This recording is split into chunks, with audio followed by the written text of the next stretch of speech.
The cartoon was made 85 years ago, therefore it's extremely dated.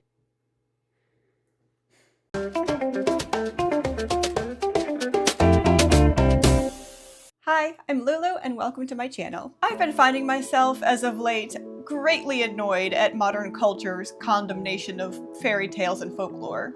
It's trendy nowadays to speak badly of those stories that begin with once upon a time and end with happily ever after. Rich celebrities who love to lecture the plebeian masses, enlightening us with their apparently elevated insight, will tell us about what stereotypes those stories supposedly encourage and why that is bad. It's really not about the love story at all, which is really, really wonderful. She's not going to be dreaming about true love. She's dreaming about becoming the leader she knows she can be. A princess who yearns for true love? How backward. We should encourage little girls to value power and self above all else. Let's just say I don't put much stock in what professional pretenders have to say about things they don't understand. But many parents today have fallen in lockstep, applauding themselves for banning their children from classic fairy tales. This stems from their failure to understand the stories, which they can't see through anything other than a lens of modern Western sensibilities. They could gain a full understanding by putting the tales in the context of their time and culture, but it's easier to reject them out of hand. Yet, cutting oneself off from myths and fairy tales doesn't make a person smarter or more enlightened.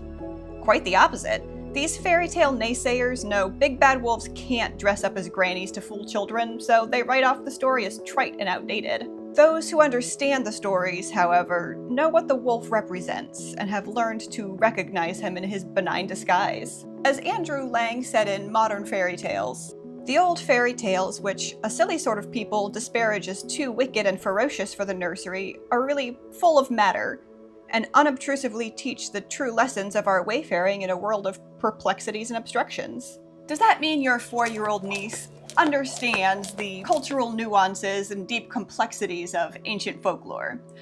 Probably not. But will hearing those stories work on a subconscious level to unlock her imagination and instill timeless values of courage, love, hope, and resilience? Absolutely. Children might not understand the nuances of the stories they're told, but the meaning in time will make itself clear to them. As a child, I never considered why Captain Hook hated Peter Pan so much. Then, as time marched on and the dreaded tick-tock croc swam nearer, the reason became plain. Hook is the embodiment of a bitter, resentful grown-up who seeks to crush and destroy the wonder of childhood. Just because we adults have forgotten the way to Neverland doesn't mean the place has no purpose, or that we should ban our children from visiting. Resist the urge to become Captain Hook, my friends, and let your children fly. However, while some of the more complicated themes might fly right over a kid's head, the veil of metaphor will often make confusing things more clear for them. Never for a second did I read or watch Snow White or Sleeping Beauty as a little girl and come away with the naive idea that all I needed in life was some big, strong, handsome man to come save me. That's just what faithless adults take away from the stories. When I first heard this case argued by my peers, I was honestly flummoxed. Sure, 5-year-old me didn't know words like redemption and restoration, yet I still understood somehow that those were what the stories were really about.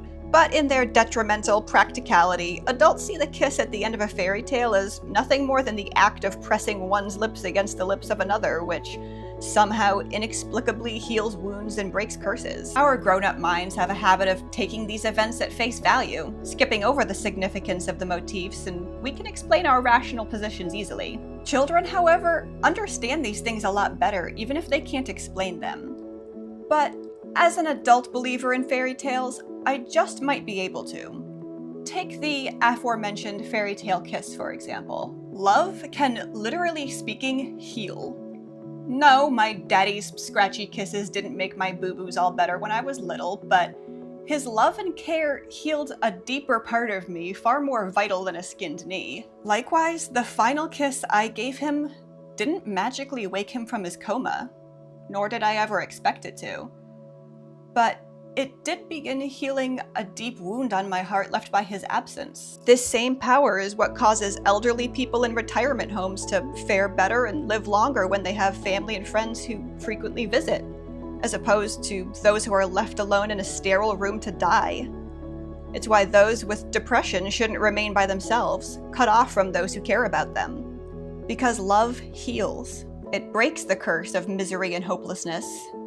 The revitalizing fairy tale kiss is simply the metaphor that teaches us this lesson. So instead of banning our children from old stories, I say we let them visit every nook and cranny of fairyland while they can, so that they can learn what it has to teach them of the real world. Perhaps then our children will be prepared for all the confusion that lies ahead in adulthood.